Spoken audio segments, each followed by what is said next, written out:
Selamat malam teman-teman semuanya. Selamat malam. Selamat malam. Senangnya kita bisa kumpul di malam hari ini. Kita mau presentasi.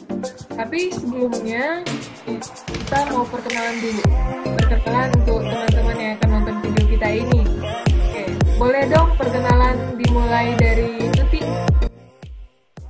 Halo teman-teman semuanya, perkenalkan nama saya Tuti Haryanti dari Fakultas Ekonomi Prodi Manajemen.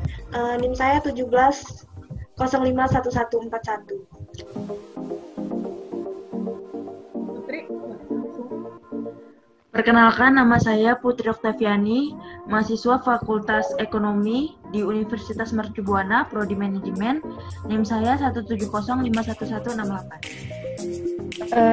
Halo, perkenalkan nama saya Nadia Rahmi Krisnamurti dari Fakultas Ekonomi Prodi Manajemen. NIM saya 170512331.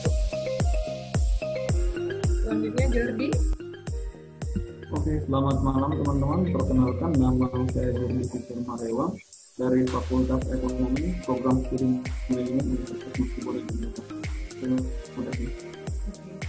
Yang terakhir, saya sendiri itu perkenalkan, nama saya Rian Dwi Rafika, Prodi Manajemen, NIM-nya 170511127.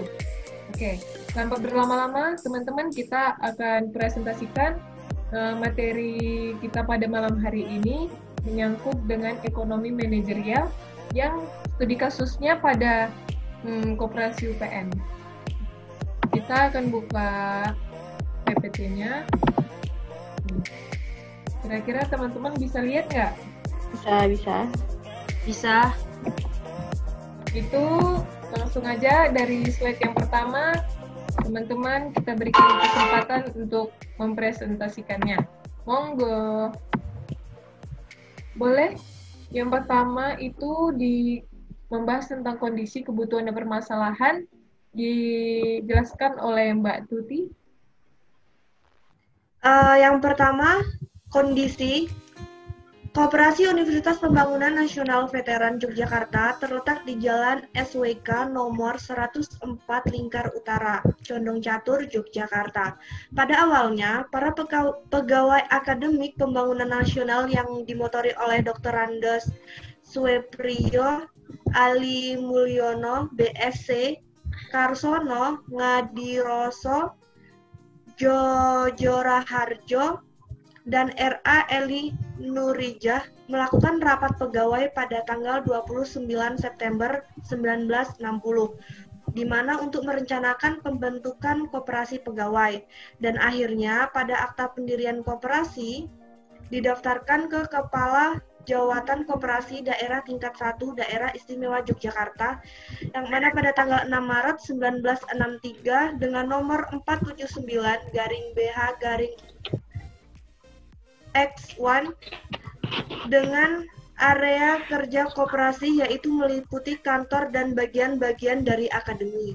Jadi di sini kita bisa tahu ya teman-teman ya, kondisi yang terjadi, kondisi yang ada pada koperasi UPN.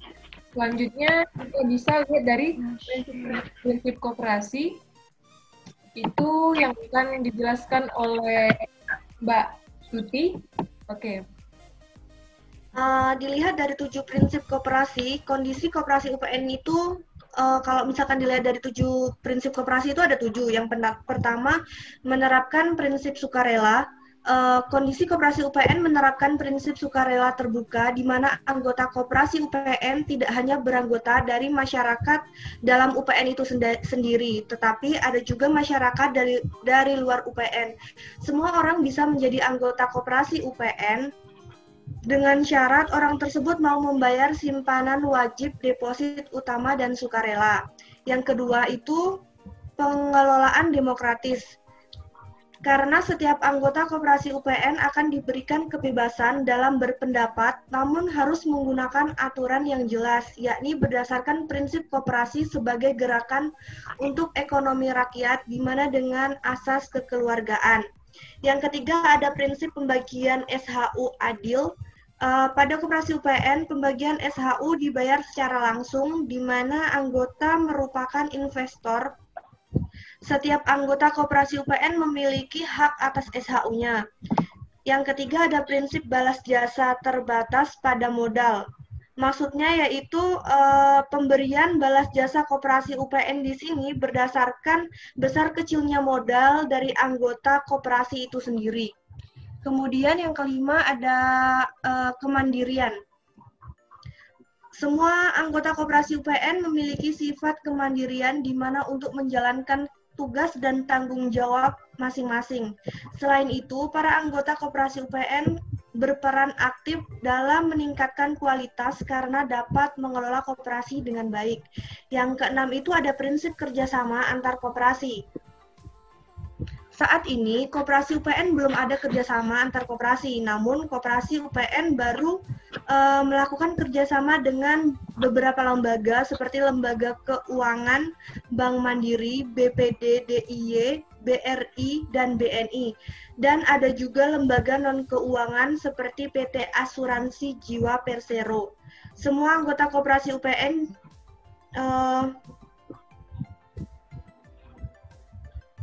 yang ketujuh itu ada prinsip pendidikan perkoperasian.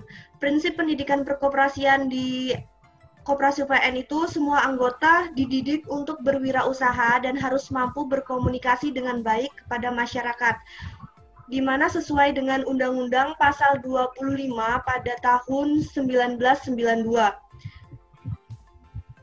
Pasal 5 bahwa pendidikan perekonomian itu penting selain kerjasama antar koperasi di mana untuk mengembangkan koperasi itu sendiri. Sudah? Oke. Selanjutnya teman-teman kita mau membahas tentang kebutuhan yang ada di koperasi UPN. Nah, kebutuhan ini akan dijelaskan oleh Mbak Nadia. Dilihat dari kondisi yang dihadapi koperasi UPN di atas, ditinjau dari 7 prinsipnya, koperasi dan aspek manajerial koperasi meliputi SDM, kelembagaan, dan bisnis, maka kita bisa ketahui bahwa koperasi UPN ini membutuhkan pelatihan dan training untuk anggota koperasi. Pelatihan ini bertujuan untuk memberikan bekal dasar yang diperlukan untuk berorganisasi dalam koperasi. Dan yang kedua itu mereka butuh partisipasi anggota koperasi yang memberikan dukungan bagi program manajemen yang harus diperoleh dari anggota. Dan yang ketiga itu teknologi. Dengan fasilitas yang memadai dari pemerintah bagi anggota koperasi dalam mengelola koperasi, mereka membutuhkan dan menerapkan teknologi terhadap koperasi, yaitu dengan cara memberikan fasilitas yang memadai dari pemerintah bagi anggota koperasi. Dan yang keempat itu dalam menanggapi persaingan usaha, sejenis koperasi UPN mempunyai trik khusus yang dilakukan dengan cara persaingan harga, barang atau jasa, sistem kredit, dan pelayanan maksimum. Itu aja, terima kasih. Oke, sama-sama Nadia. Nah, di sini kan teman-teman kita udah tahu ya apa yang menjadi kebutuhan dari koperasi UPN. Di balik dari kebutuhan tersebut tentu ada permasalahan yang terjadi. Nah, untuk itu selanjutnya permasalahan yang terjadi di koperasi UPN ini akan dijelaskan oleh Mbak Putri. Ya. Jadi permasalahan-permasalahan yang di koperasi UPN ini, untuk menjadi anggota koperasi UPN tidak hanya menggunakan prinsip sukarela, tetapi koperasi UPN juga setiap orangnya yang menjadi anggota harus membayar simpanan wajib dan deposit. Nah, jadi karena menggunakan sistem informasi berbasis internet, koperasi UPN harus terus-menerus mengembangkan aplikasi dan web yang digunakan, serta banyaknya badan usaha lain yang bergerak dalam bidang koperasi UPN pada bidang usaha yang sama dengan koperasi UPN. Sebagai contohnya, usaha di bidang niaga yaitu minimarket, koperasi UPN. Nah, terus koperasi UPN memiliki saingan dengan Alfamart, Indomaret, Circle, dan lainnya, karena beberapa di koperasi UPN juga hanya menyediakan barang-barang yang tidak terlalu lengkap seperti pesaing-pesaing lainnya seperti Alfamart. Dan juga koperasi UPN untuk usahanya juga tidak terlalu besar mungkin, jadi orang semakin kurang tertarik untuk mendatangi usaha koperasi UPN seperti usaha-usaha yang berada di Babarsari, contohnya yang menjual beberapa bahan pangan atau sembako kebutuhan sehari-hari. Nah, teman-teman sekalian, di sini kita udah tahu apa aja permasalahan yang terjadi di koperasi UPN yang udah dipaparkan oleh Mbak Putri. Kita dari kelompok yang menangani studi kasus pada koperasi UPN ini membuat rencana lanjutan dalam menangani masalah tersebut. Nah, rencana lanjutan ini akan dijelaskan oleh Jordi. Baik, jadi di sini saya akan membahas tentang rencana lanjutan dari hasil studi kasus kami di Koperasi UPN Veteran Yogyakarta, di mana beberapa waktu yang lalu beberapa kali kami mengunjungi Koperasi UPN Veteran Yogyakarta untuk melakukan studi kasus. Nah, kebetulan ketika kami berkunjung, kami menemukan beberapa masalah yang ada di sana. Nah, salah satu masalah yang ada di sana adalah berkaitan dengan teknologi, di mana kurangnya kesadaran anggotanya terhadap penggunaan teknologi seperti itu. Nah, rencana lanjutan studi kasus lapangan kami ini, kami ingin membuat pemodelan atau mengusulkan kepada Koperasi UPN Veteran Yogyakarta untuk membuat pemodelan koperasi berbasis online. Jadi nanti sistemnya akan kami usulkan untuk dikonekkan ke koperasi yang berbasis sistem online. Nah, hal ini kami usulkan karena melihat perkembangan zaman yang semakin maju, di mana teknologi sudah semakin berkembang dan bisa untuk dimanfaatkan di berbagai sektor bisnis. Oke, selanjutnya ya. Nah, di sini ada analisis sistem. Ini adalah tahap-tahap yang akan kami lalui dalam perencanaan proses pemodelan yang nantinya akan menjadi solusi dari kami untuk koperasi UPN. Nah, yang pertama di sini ada menentukan rencana awal. Proses penentuan rencana awal itu yaitu di mana tahap menganalisis permasalahan dan sistem yang akan dikerjakan nantinya. Kemudian proses analisis proses bisnisnya, seperti yang sudah dijelaskan sebelumnya, bahwasanya sebenarnya koperasi UPN ini memiliki beberapa sektor bisnis, namun kalah saing dengan sektor-sektor yang berbasis retail yang ada di luar sana seperti itu. Nah, selanjutnya kita akan membahas tentang sistem apa yang digunakan nantinya. Di sini kami akan melakukan pemodelan sistem informasi dengan menggunakan pemodelan terstruktur. Pembangunan prototipe sistem informasi. Jadi nanti sistem ini adalah sebuah sistem yang nanti akan menghubungkan antara pihak koperasi UPN dengan para nasabahnya dengan melalui teknologi yang ada seperti itu. Oke, next. Ya, di sini ada pengembangan sistem. Nah, pengembangan sistem ini dalam artian bahwa ini adalah rencana awal di mana kita merancang sebuah sistem yang nantinya akan digunakan. Di mana dalam rencana sistem itu mengandung tentang mengandung komunikasi, perencanaan secara cepat, kemudian pembuatan prototipe, kemudian penyerahan dan pemberian umpan balik terhadap pengembang, kemudian pembuatan laporan hasil penelitian. Ini adalah langkah-langkah yang akan kami. Artinya sebenarnya langkah ini, beberapa dari langkah ini sudah kami tempuh, seperti diantaranya komunikasi. Ini sudah kita laksanakan, kemudian masuk di perencanaan secara tepat. Inilah yang akan kemudian kami gunakan untuk merancang sebuah sistem yang nantinya akan digunakan. Nah, di sini ada pembuatan prototipe. Nah, inilah sistem yang akan nanti kami gunakan. Prototipe ini adalah sistem yang akan kami usulkan untuk digunakan di koperasi UPN seperti itu.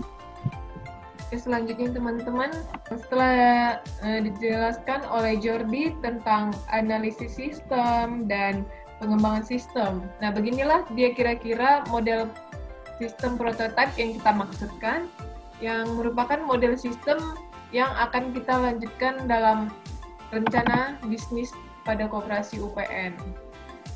Terus sekedar informasi teman-teman, prototipe sistem ini merupakan sebuah perangkat lunak yang memiliki suatu metode siklus hidup sistem yang didasarkan pada konsep model kerja.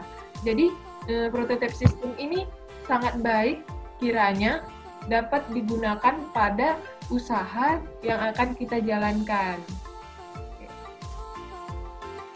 Mungkin ke depannya harapan kami sistem yang telah kami rencanakan ini dapat diterapkan pada koperasi UPN. Setuju nggak teman-teman? Setuju. Ada nggak tambahan dari teman-teman yang lain kira-kira mengenai studi kasus kita? Oke, dari aku mau nyampaikan dikit bahwa ini presentasi memang masih kurang maksimal karena keterbatasan informasi. Di mana informasi yang kami peroleh karena kita terbatas, karena kondisi dan kita terbatas untuk bergerak, jadi informasi yang kami peroleh kurang maksimal. Jadi informasi yang kami dapat itu berdasarkan hasil penelitian kami yang untuk itu demikian dari saya. Kalau dari Putri sama Mbak Tuti atau Nadia ada yang mau disampaikan? Udah cukup. Mungkin di presentasi kita Wes. Wes ya. Ini tuh aja dulu. Ya. mungkin teman-teman bagi yang nonton dapat mengerti apa yang kita presentasikan tadi, dan mungkin untuk menambah ilmu tentang perkoperasian, terutama yang kita presentasikan di Koperasi UPN Yogyakarta. Mungkin teman-teman sekianlah presentasi dari kami, kekurangannya mohon dimaafkan karena kita juga masih belajar dalam ekonomi manajerial ini. Ini aja dari kami, terima kasih. Terima kasih. Terima kasih teman-teman. Terima kasih semuanya. Dadah. Dadah.